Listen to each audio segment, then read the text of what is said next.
was born into a world that no longer exists, but I was a member of it for a while. And I was very fortunate that I was born then, because that old world that I write a little bit about was still here.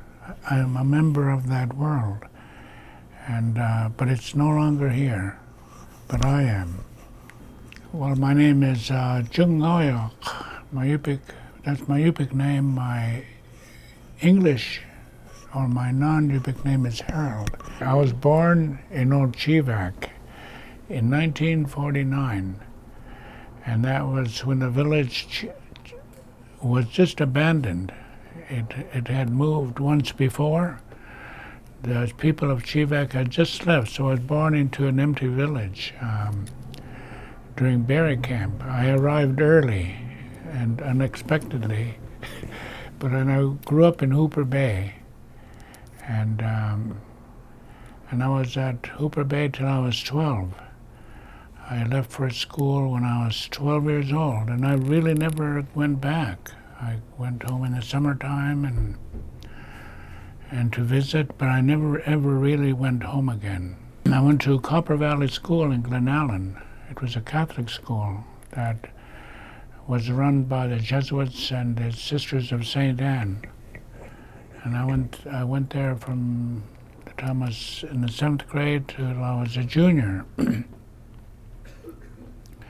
As a junior, I left that school on my own and transferred myself to another school, St. Mary's. I got into trouble for that, but I left one Catholic school for another Catholic school, and the reason why I moved is because my cousin who went to St. Mary's told me they had bacon and eggs for breakfast. I never saw an egg in all the years. In the 2 years I was at St. Mary's, so I moved for the wrong reasons. But it was good. They were both very good schools, and I'm glad I went to both. I went to Copper Valley School, and I graduated from St. Mary's. I grew up in Hooper Bay, and I had 3 old men there who were related to my mother. And they're the ones who taught me what I consider to be the most important. They gave me the most important education I could have received, and that was about our own people. They introduced me to that world I told you no longer exists, the Yupik world. And and the old men were, one of them was so old, he was in his 90s. So that would have been, he would have been born like around 1870, 1880. So he remembered the old Yupik world. He had lived it, and he told me about it. So what I write about now, like in that book Yuyok, is from him. It's not speculation. It's actually from something that was painted for me as a child, and I thought I had forgotten it, but I had cause to remember it later. In my 40s or my late 30s is when I finally started to remember everything he had told me. So that's what I wrote about in that one paper, Yuyok. He had a Yupik name. His Yupik name was Apiyak, and he was my aunt's adopted father. My father's younger sister, Jinglak, was raised by a couple who had no children, and he was her adopted father. And in the Yupik world, if your mother had a sister, that sister would have been like your mother too. And so if your aunt had a father, or well, of course I had to have a father, that father of your aunt would have been your grandfather. So he was my grandfather. I had a real grandfather, but he lived in Pymute, which is what this little operation is named after. It's named after my father's ancestral village. Well, I think the biggest difference between the old people, and that's what I refer to that old man's generation, the old people, the old Yupik people. Their world was very different from ours. They lived in a world you couldn't see, and the laws that governed their lives were spiritual laws. And what they considered wealth had nothing to do with the world. Wealth was not determined by how many seals you had piled up behind your house. Wealth was determined by interior things inside of your own self.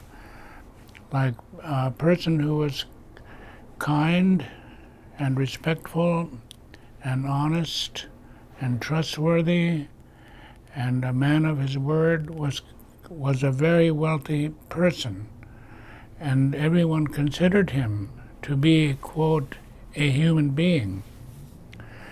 The old people's human being had nothing to do with the body. The old people's human being had to do with the spirit. The old people recognized that all of us as human beings, we are animals, and we are animals. We eat like animals, we sleep like animals, we procreate like animals, we're animals. Just like the other animals walking around on the earth. What makes us different is our spirit. And to the old people, a Yupik, a real human being, was a spirit. So the person was not a person by virtue of the body. The person became a person by virtue of the spirit. And the Yupik name, our name, the root word is yuk, which literally means a person or a spirit. So our name means a spirit, a person, or in our case, if you live right, you can become a Yupik, a real human being. So a human being our humanity had nothing to do with our body. Our humanity had everything to do with how we were in here. And it's very applicable to today.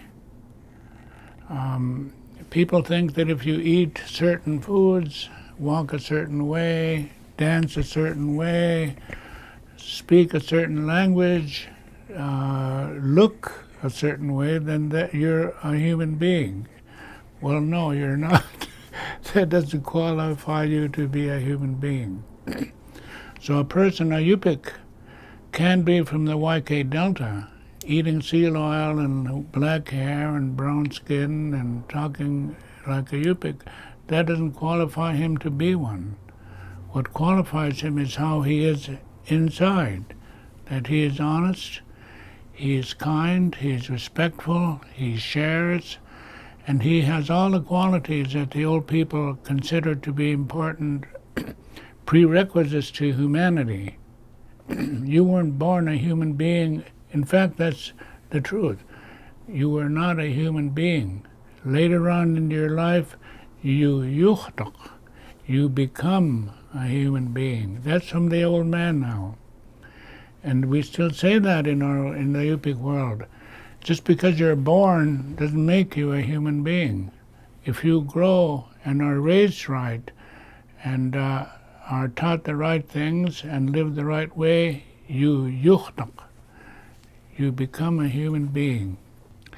So the old people's world was very different than the one that we see. They live in a world you couldn't see. They lived in a spiritual world. And the laws that governed that world governed all of creation. From the stars to the sun, the moon, everything was governed by the very same laws. And our task as a human being, our goal was to live in harmony in that universe, to find our place in it, and to live in harmony with all of creation. If you could do that, you have arrived. You would have become a real human being. You can get along with people, get along with fish, get along with the birds, get along with everything, all of creation, even the spirits. If you can get along with everything and live peacefully and in harmony, you would have arrived. In fact, that's the goal of a human being. To live in harmony, to live in peace. That was a goal of a human being. We were born for a reason, and you arrive when you reach that goal. I think it's very similar to the teachings of the Eastern people, like the Dalai Lama is Yupik. He is. Dalai Lama is a real human being. He's Yupik. Mahatma Gandhi was a real human being. And Jesus was a real human being. So the old people thought they had it figured out for the whole world, and I believe they did. I believe that the people in the Middle East, for example, are having a very difficult time being human beings. I think us native people, right now today, we are having a very difficult time being human beings. That's why our young people are taking their own lives. That's why people are so thirsty for like alcohol, to get out of this existence, because it's too hard for them. And so the reason why our people are suffering right now is not because of hunger. We've never had it so good food-wise, or clothing. We've never been better dressed. Or housing. We've never lived in better homes. Native people have never had it so good. True statement. As poor as we are right now, we've never had it this good. So what's wrong with us? We're poor in here. We are poor where the old people said we had to be rich, where we had to be strong. We are struggling in our humanity. So the diagnosis the old people would give us today is Yusukdugut or Yusuktut. They are having a hard time being human beings. So that's the world that I come from. That's the world that Mayapiak introduced me to. And that's a world I still try to live in.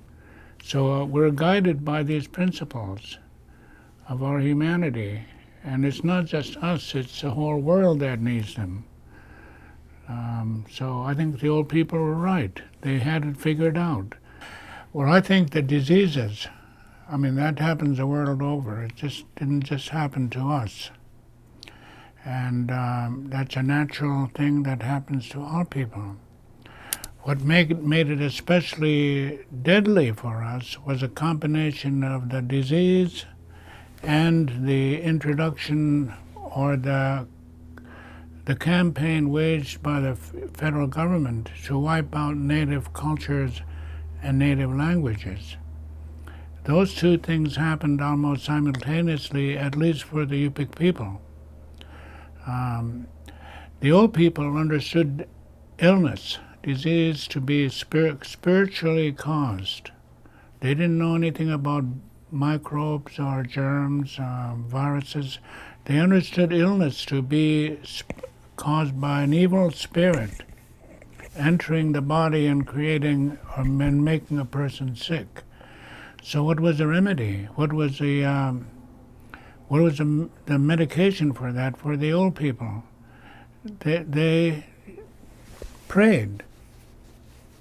They danced. They prayed. They burned things. They prayed. They thought they could pray the illness away. And so when, say, smallpox and all those other illnesses hit our people, the old medicine men went to work, and they pretty much survived them right up to, they did impact us, but they didn't knock us down like the 20 or the 1918 flu epidemic did. The reason that one was so deadly is it came in combination with this effort by the federal government to wipe out our people culturally and wipe out their language. And they did it in a very deadly way. They used the churches to do it. And that was a very unholy marriage between church and state. Sheldon Jackson and his army had a very deadly message when you combine it with the illnesses, and that is, this is happening to you because you are evil, because what you believe is evil, and because what you are doing is evil. And the old people saw that. I mean, how could you not agree with that message? Because right here is our medicine man, and he's working 24 hours a day fighting this illness. And not only did he not succeed, he died too. So this message was deadly. And when 6, 8 out of every 10 of you die, the people that are left behind, what are they going to do? The fight is taken out of them. You don't survive intact when that happens to you. And so the survivors were so badly traumatized, and they were not in any position to fight. The fighters were gone. The medicine men were dead. The leaders of the village were dead. The elders were dead. The artists were dead. The carriers of Yuyak were gone. So who are left behind are women, children, and, well, helpless people. And they had just been decimated. And I talked to some of the survivors of that. My aunt, my mother's older sister, was a survivor. That old man I talked to was a survivor. The old people in Hooper Bay when I was a boy were survivors of all of that. None of them talked about it. And when you brought it up, they would tell you more or less to shh, don't talk.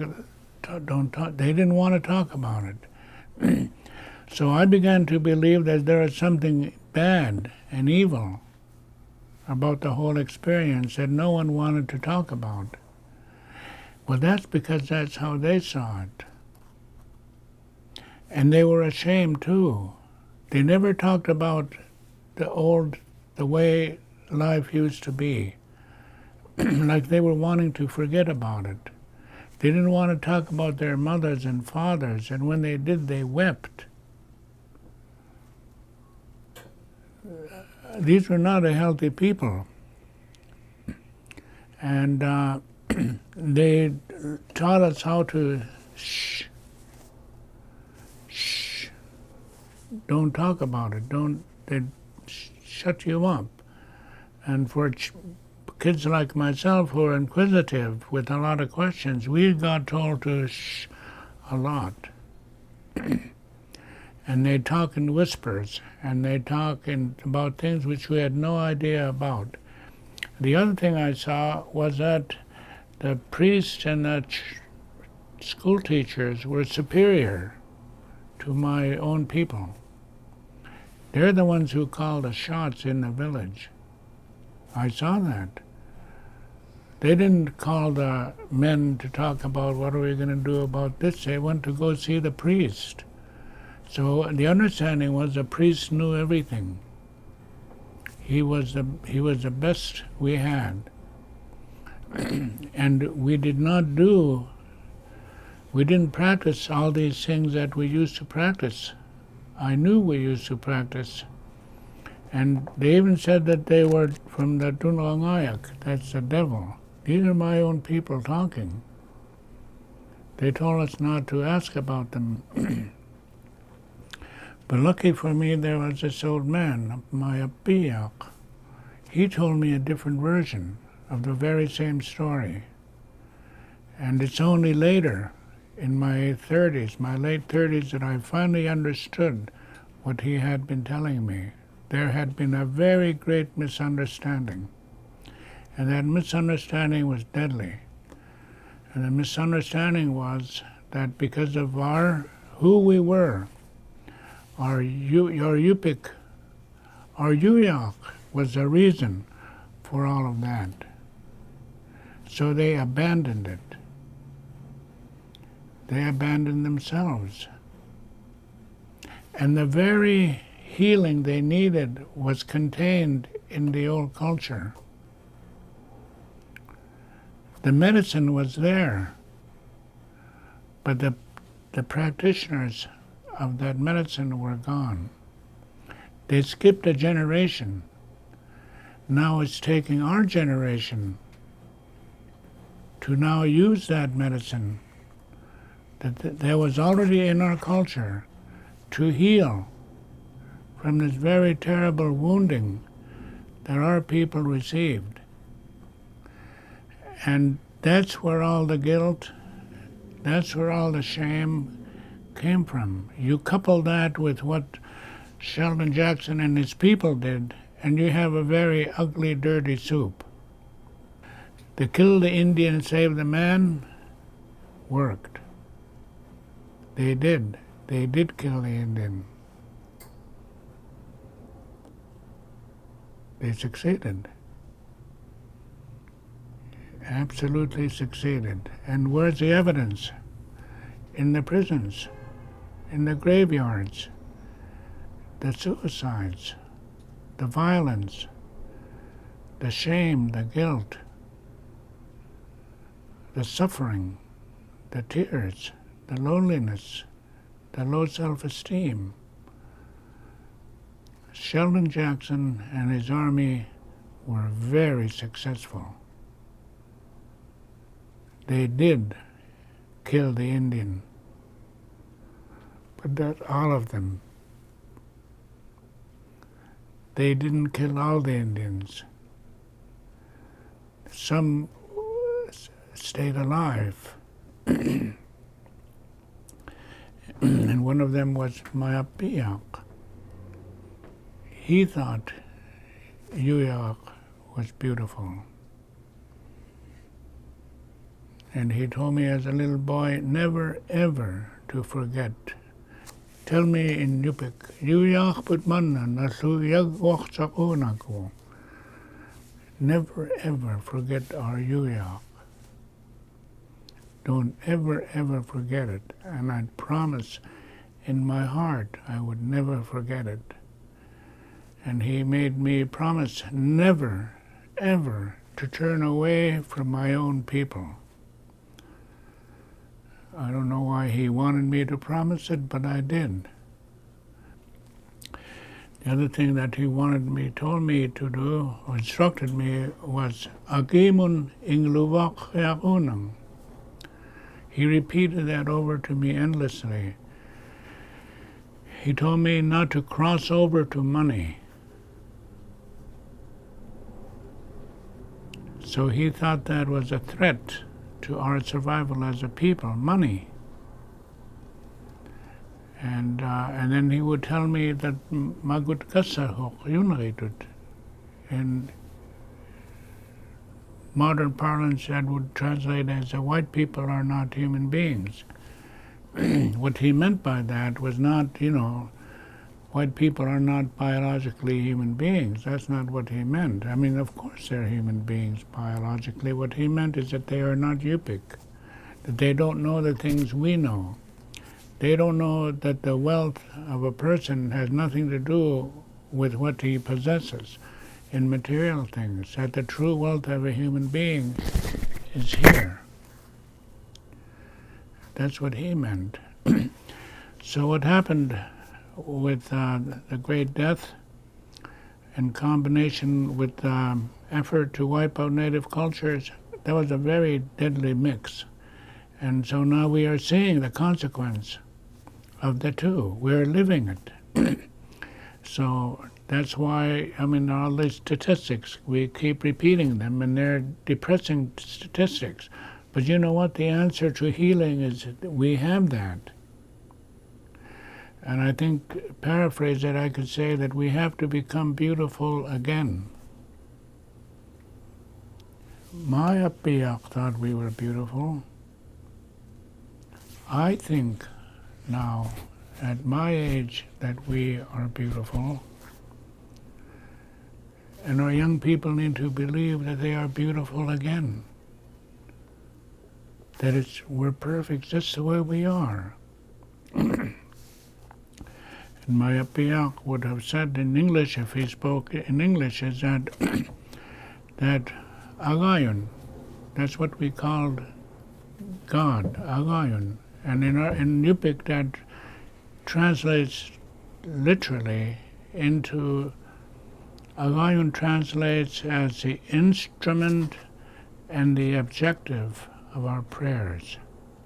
That's our name for God. Transliterally, from Yupik into English, He's the author of our languages. He is the author of our cultures. He's the author of Yuyak. And there's a beautiful story that all children learn when they're little, our creation story. That story tells us that who we are comes from Him, from our Agayun, that He's the one that taught us everything we know, taught us all the songs, taught us everything we could eat, taught us how to make everything we have right now. So what that means is that everything we are and everything we have is sacred and holy. That is a direct contradiction to Sheldon Jackson and his army's message. What Sheldon Jackson and his army did out of ignorance, not by intent, but out of ignorance, is they told a lie. And we believed that lie. And that lie is what's killing us now. So people now have to turn around and believe the truth. So this is not old history, Maria.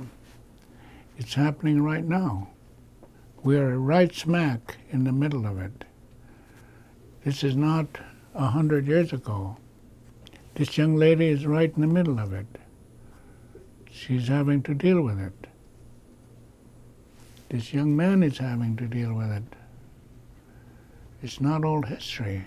It's very much alive. And it has yet to be decided if we survived it or not. I think we're going to survive. I think we are going to survive this thing that started over 100 years ago. Because we now have the people, Maria, like you and others, who know the truth. And the truth is so old and said so many times that you shall know the truth, and the truth will set you free. So our people have yet to shine yet. We have not yet reached our potential as human beings, but I think it's ahead of us. So we are not lost anymore. We know why these young people are taking their own lives. We're not willing to admit it, but we do know. It's not a mystery why they're taking their own lives. It's not a mystery why there's so much violence. None of this is mysterious. We're pretending not to know, Maria. I think it's written in there somewhere that we learn how to deal with our problems by pretending not to know. Well, I was involved too much with the land claims, the lobbying for the land claims. I was an observer. I was in high school. I was very interested. I very much was watching what they were doing. I was very concerned about this stuff already, and I was watching them. And I think the land claims, the bottom line for the land claims is there's not a perfect settlement, but at least we got the land. and now it's our job to secure the land. It's not secured yet. We got it, but we can lose it, and we will lose it. It's not a question of whether or not we might lose it. We will lose it. And my friend Byron Malott says it quite clearly, that Angsa contains in it the seeds of our destruction. It does. We will lose this land. We have to hold on to this land for a very long time. And how do we define a very long time? We have to hold on. How long do we want to exist as a people? Not a rhetorical question, Maria. How long do we want to exist? We want to exist until the end of time, right? Or do we look forward to disappearing somewhere between now and the end of the world? I'm assuming that we're hoping to last till the end of the world, right? That's how long we have to hold on to the land if we're going to exist and survive as a people. We have been unwilling to secure them.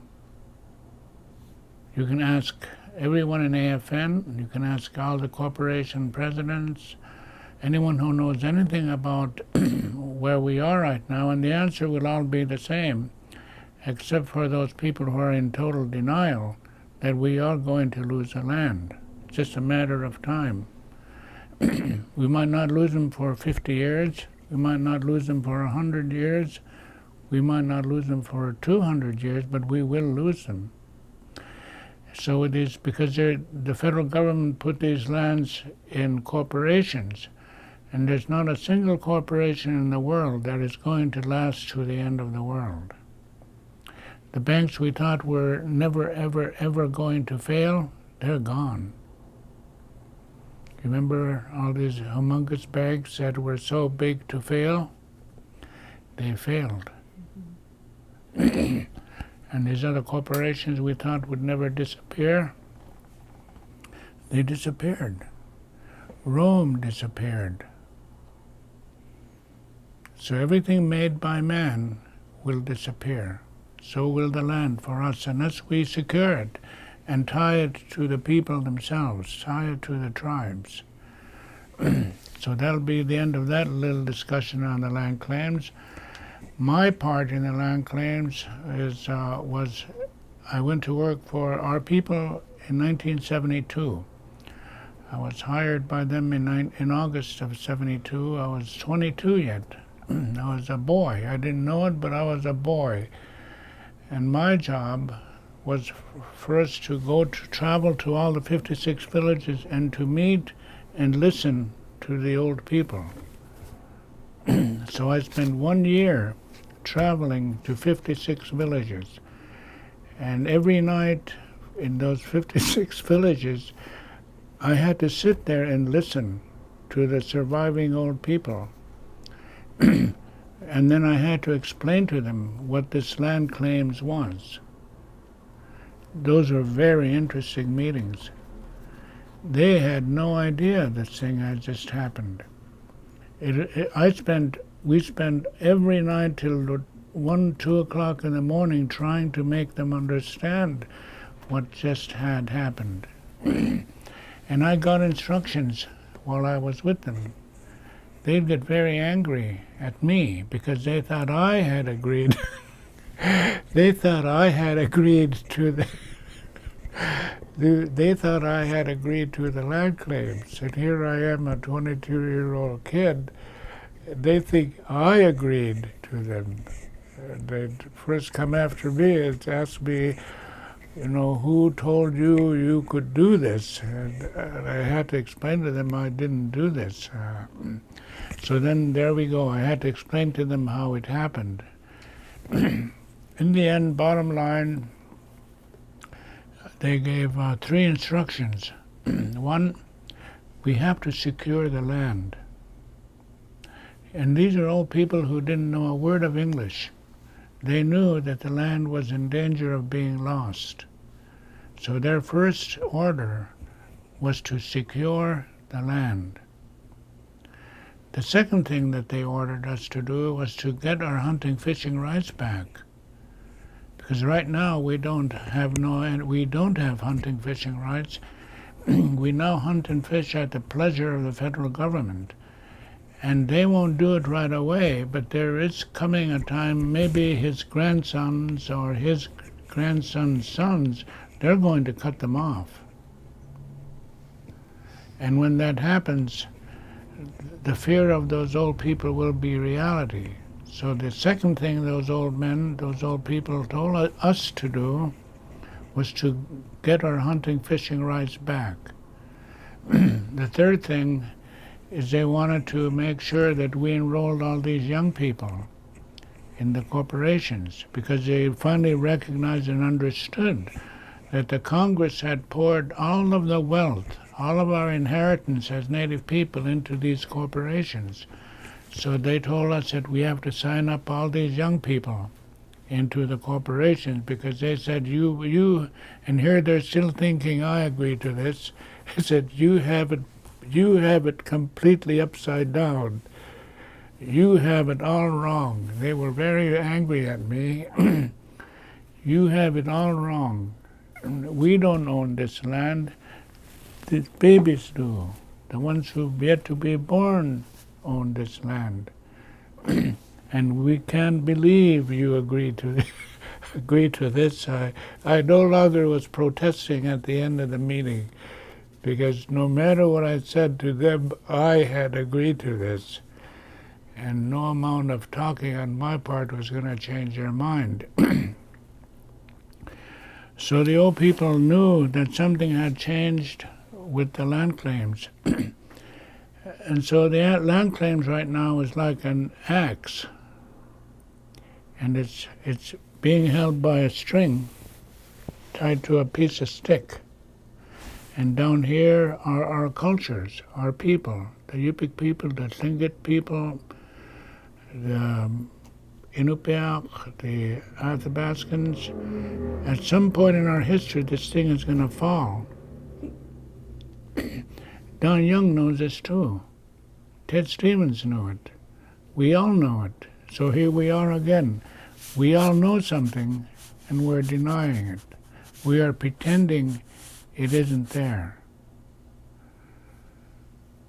So this problem that we talked about here is still very much with us, even on things matter of life and death. And this whole issue of land is existential, right? It has to do with our existence as a people. If we don't amend it, we have to find a way to get the lands back to the tribes. We have to get the Congress to agree to give our hunting fishing rights back to us, because our Tlingitness, our Yupikness, our Inupiaqness is tied to that, to the the hunting and the fishing, the animals. That's part of who we are. That's part of Yuyak. And although we can live on Big Macs, I think we prefer to continue to eat salmon and seals and walrus and whales. That's a part of who we are. So that's about all I have to talk about on land claims. To me, it's not a done deal. I think we have a lot of work to finish. I think we need to amend it. And unless we do that, we are going to end up exactly where those old people thought we were going to end up in 1973. Those old people were right. I didn't agree with them at the minute when they were attacking me, but I now agree fully with what they said. They were absolutely right. That law will, in the end, wipe us out. It was designed to wipe us out. So now you can combine this with that little bit of information. We know it for a fact, but we're in denial. We are pretending. Well, I'm beginning to accept the fact that I'm different even among the Yupik. Not all of them were raised like I was. Not all of them had the teachers that I did. So it's not that I know more than them, but I had better other teachers. And I was lucky. I had 3 old men teaching me who made it their business to teach me what I now know. And I didn't know it was a responsibility until later. And they always told me, you know better. They tell me, you know better. They said, everybody else has excuses, but you don't have a single... You cannot pretend to be like these others because you know better. And I didn't like that. I wanted to be like everybody else. They said, no, no, no, no. You cannot be like everybody else because you know better. And they were right. So I'm now put in a position where I have to teach. I have to teach this stuff to a generation that knows nothing about them.